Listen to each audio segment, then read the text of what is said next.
Good morning friends, welcome to economic classes. In the last class we have discussed about the elasticity of demand and the price elasticity of demand, the formula that how to calculate price elasticity of demand under point of sale method or direct method.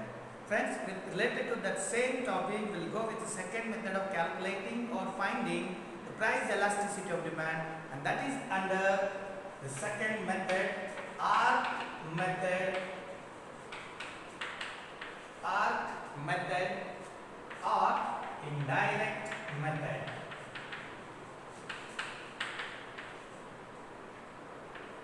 Arc method or indirect method.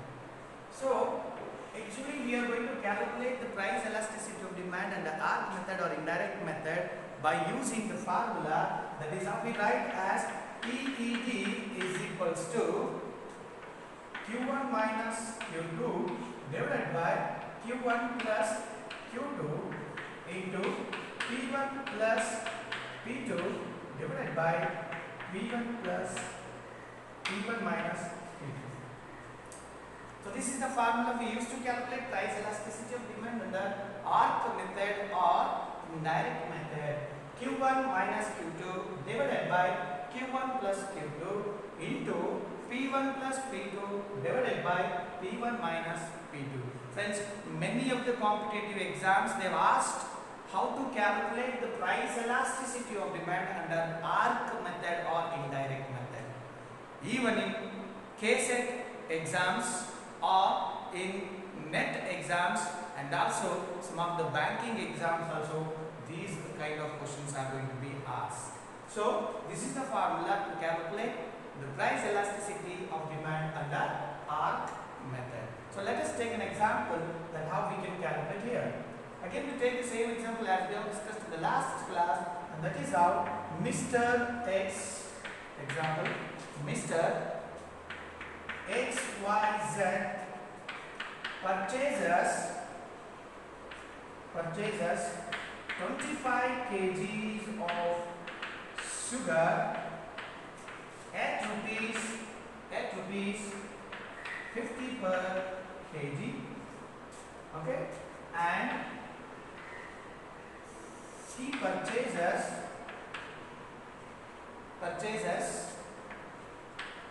20 kgs of sugar when price increases to rupees 60 per kg.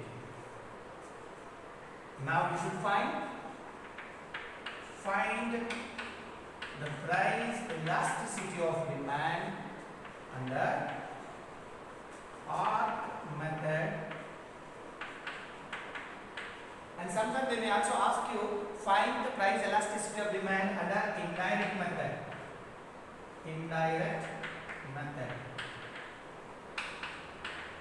So you don't get confusion that here arc method itself is indirect method. Okay. So now how do you find this? Let us go for the solution. Calculating the PED under arc method. Calculating the price elasticity of demand under arc method. So the formula, you know that PED is equals to, this is the formula, Q1 minus Q2 divided by Q1 plus Q2 into P1 plus P2 divided by P1 minus P2. So you must know the symbols here, Q1 minus Q2, Q1 plus Q2, P1 plus P2 and P1 minus P2. Look at the symbols are crossly same. Here it is plus in the denominator and here it is plus in the numerator of the prices. And coming to the minus symbols here in the quantities numerators, this minus is here, and in the denominators of the price it is minus again. So crossly here in the numerator and here in the denominator, and here in the numerator and here in the denominator. Lastly, the symbols are equal. So applying this formula, let us find that how the elasticity, price elasticity demand can be calculated. So what is the Q1 and Q2 here? Look at the given example. What is the Q1 and what is the Q2? So as I have told you, Q1 is the initial quantity, Q2 is the next quantity. So you find what is Q1. So before that I make what are the different available information in the given example. So that is how Q1, I know that it is the initial quantity and this is our 25 kgs. 25 kgs. What is the Q2? So quantity number 2, that means the next quantity to the initial quantity, and that is 20 kgs here. Okay, and this is 20 kgs. What is the P1? Price 1, that is what in this. What is the price 1 here? That is initial price and it is 50. What is the P2? P2 is the next price to the initial price. What is the next price to the initial price here? And this is the initial price and this becomes the next price to the initial price, and that is rupees 60 per kg. Right?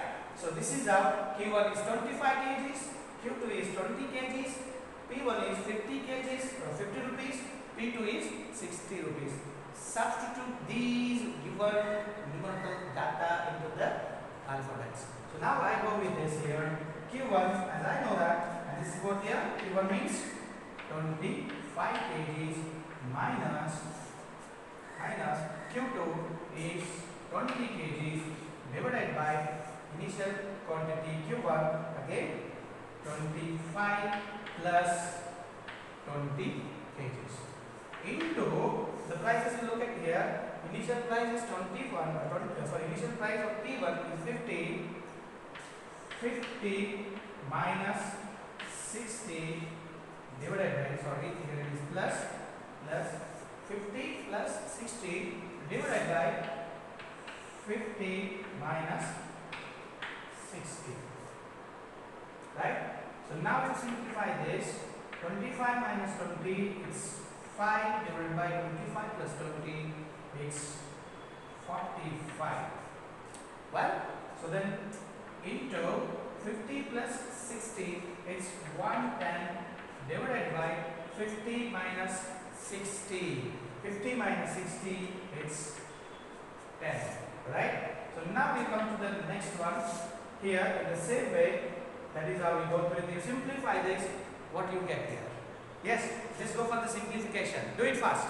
How do you simplify this? Just use your brain and just go for the simplification. Okay? I give a time that you have to simplify it. Yes friends, have you simplified this here? So look at this. 5 1 jar, 5 9 jar 45. Right?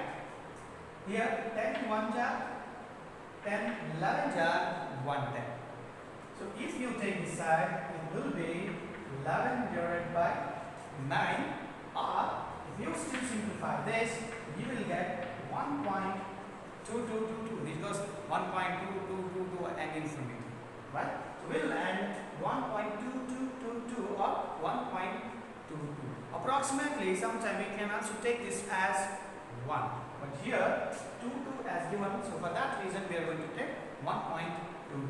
Well, this is how we can calculate price elasticity of demand under ARC method by following this formula, and that is Q1 minus Q2 divided by Q1 plus Q2 into P1 plus P2 divided by P1 minus P2. Well, and this is how we can calculate price elasticity of demand under two methods, as we already seen in the last class, that how to calculate price elasticity of demand and the direct method or point of sale method. And here in this class we have discussed about how to calculate the price elasticity of demand under indirect method or ARC method. Well, so these are different ways of calculating. This is our price elasticity of demand. And friends, remember, in most of the competitive exams you will get confusion, even if they are not going to mention in which method we have to calculate price elasticity of demand. The question will be asked directly, find the price elasticity of demand, and they are not going to mention in which method actually we have to calculate, and that you have to decide by our options, whatever they have been given, whether it will be fulfilled by the direct method or indirect method. You have to understand through there and there. Okay, So sometime it is a chance that there may not be the similar answer in the first method to the second method. As the way of methods we follow are going to change, the result or the answer also changes. And due to that reason, the answers from direct method or point of sale method and to the arc method or indirect method are not going to be similar most of the time, and this is true also. Okay, and remaining things regarding different classification of price elasticity of demand now, right? So lastly we have started with the classifications of elasticity of demand.